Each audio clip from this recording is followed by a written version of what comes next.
கல்யாணத்துக்கு போனா கல்யாணம் நடக்காதா? நின்னு போவோம். எப்பா எப்பா ஒரு பொண்ணா பிறந்தா புகுந்த விட்ட பேரை எடுக்கணும். கட்டிக்கிட்டு போற இடத்துல இந்த வெங்கனூர்ல இருந்து ஒரு பொண்ணு வந்தா பொழைச்சாலும் இந்த பொண்ணு மாதிரி பொழைக்கணும் அப்படின்னு பாக்குறவங்க எல்லாம் பேசணும்.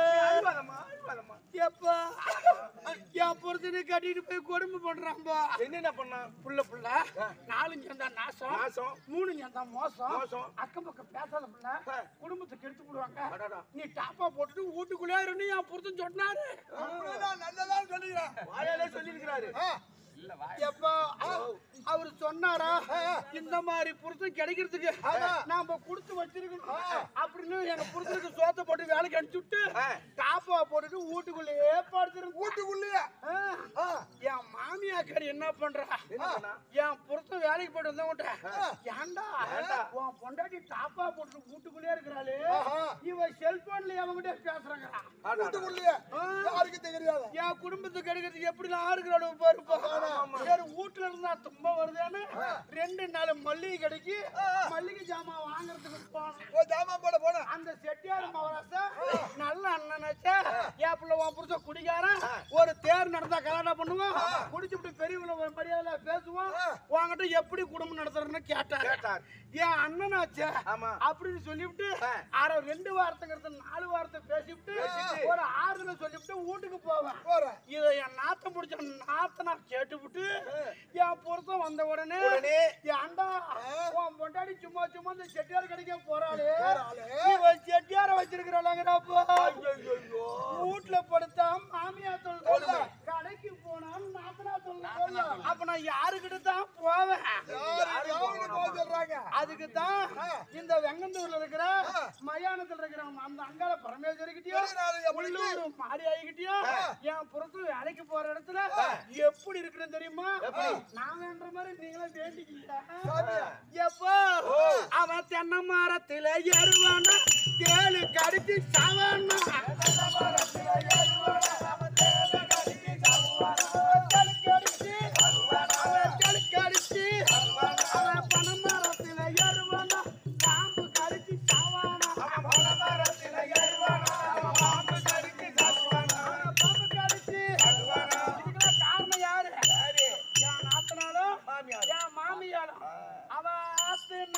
குடிப்பானா அக்கா சாண்ட குடிப்பானா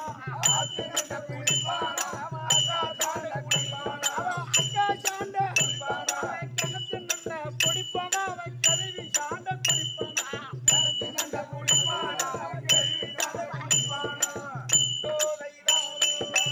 இனிமேட்டு நான் அவன் கூட வாழ்ற மாதிரி இல்ல யாராவது ஒரு மகாராணி இருந்தா சேர்த்து விட நான் வேலை செஞ்சு பொழைச்சுக்கிறேன் அப்படி நீ வேலைக்கு சேர்த்து விடல நான் உனக்கு பிறந்த புள்ள நான் ஒரு ரோசக்காரி 4 கிலோ வாழைப்பழத்தை வாங்கி 3 கிலோ முந்திரிய போட்டு 2 கிலோ பேர்ச்சி பழத்தை போட்டுக்கிட்டு 5 கிலோ வெள்ளத்தை போட்டுட்டு அப்படியே திரும்பி செத்து போவேன் அது கொஞ்சம் சமக்கிற முத்து அது நீ குடிச்சுக்கிறது ஏன்னா நீ உன்னை கட்டிட்டு போனாங்க பாரு அந்த வீட்டுல அருகாலை எடுத்து எட்ட வச்சுட்டா நீ உள்ள போயிருக்கணும் அம்மா மெலிசா இருக்கிறமா மகாராணி வரட்டும்பா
நீங்க எப்ப இங்க வருவீங்கன்னு எதிர்பார்த்துட்டு இருக்கிறேன். அவரு வேற நாடகத்துக்கே போலன்னு ஒரு மணி வச்சுக்கிறாரு. நீ வாமா, டக்குனு வாமா. ஏண்டி ஒரு பெண்ணாக பிறந்தா கொஞ்சமா அடக்கு ஜடக்கமாக வர வேண்டும். என்னோட எந்த சக்கால்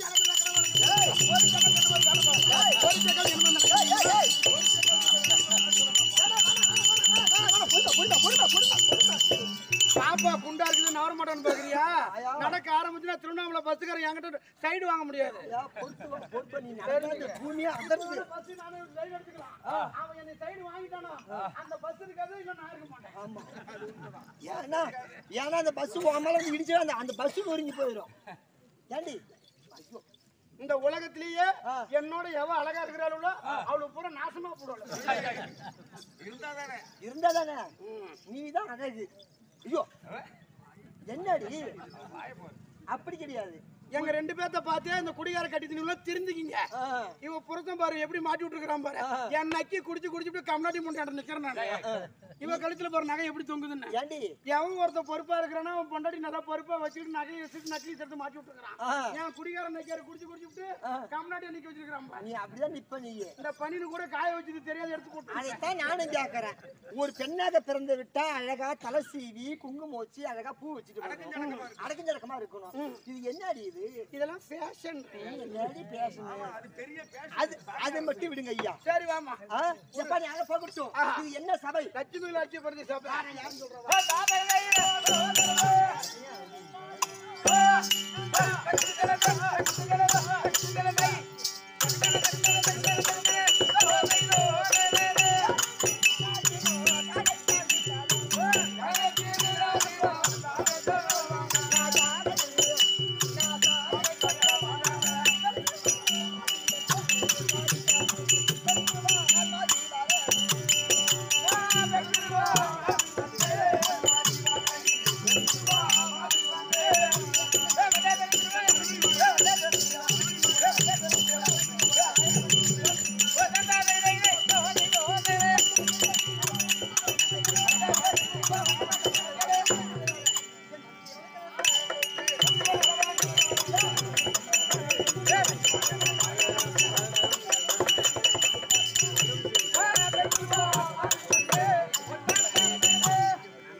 ஆண்டு வரக்கூடிய பாராம சக்கரவர்த்திக்கும் ரேவதி அம்மனுக்கும் செல்வியாகிய எனது பேரோ பானுமதி பெருந்தெய்வானை பெருந்திருவாளு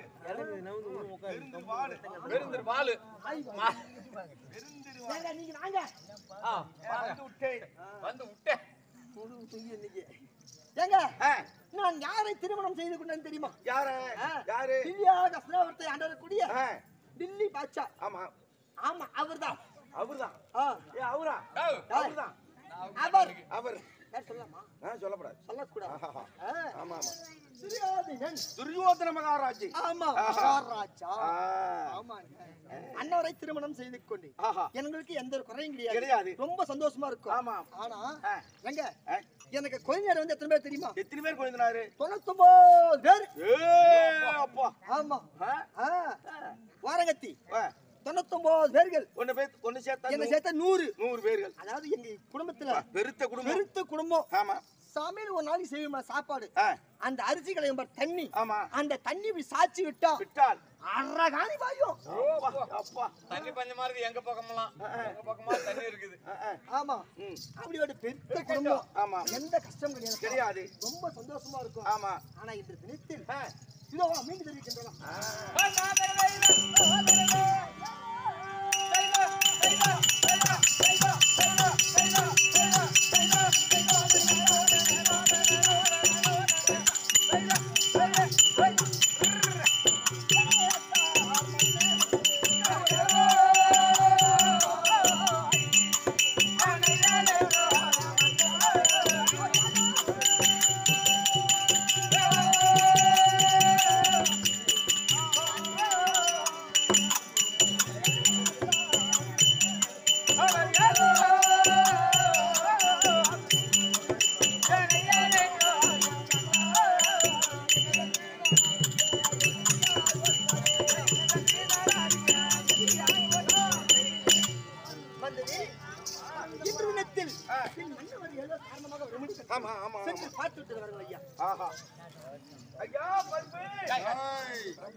மகாராஜா என் தேவியாகிய பார்வதி வந்திருந்தால்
எந்த ஒரு குறையும் இல்லாம சந்தோஷ சௌகரியமாக தீர்க்க சுமங்கலியாக மகராசியா வாழ்ந்திருக்கிறேன். விட்டேன். இன்னொரு சங்கதி கேட்கலாமா?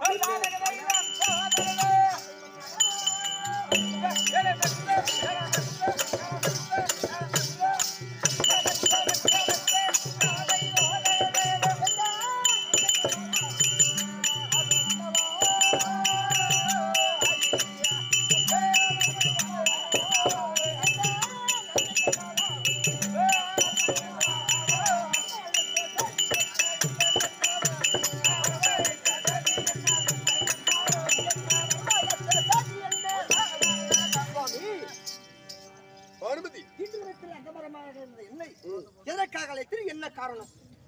அடிபரம் போறங்கள் வரை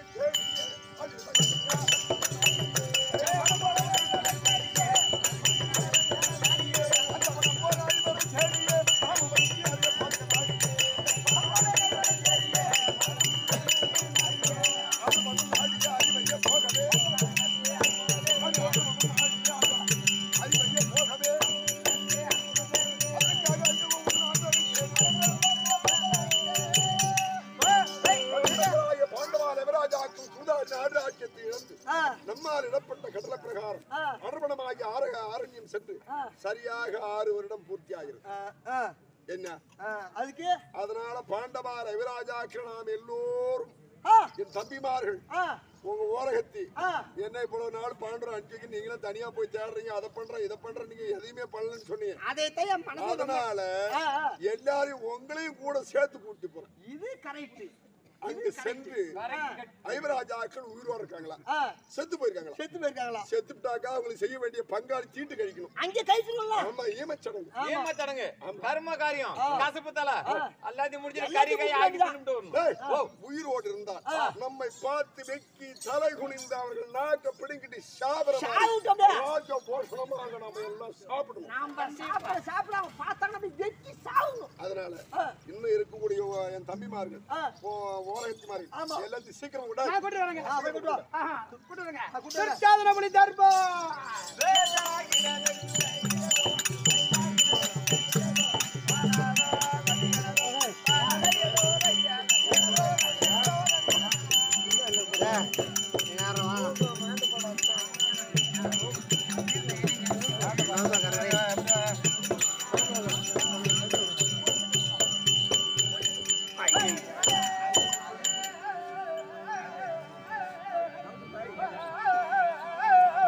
நினைச்சு அவன்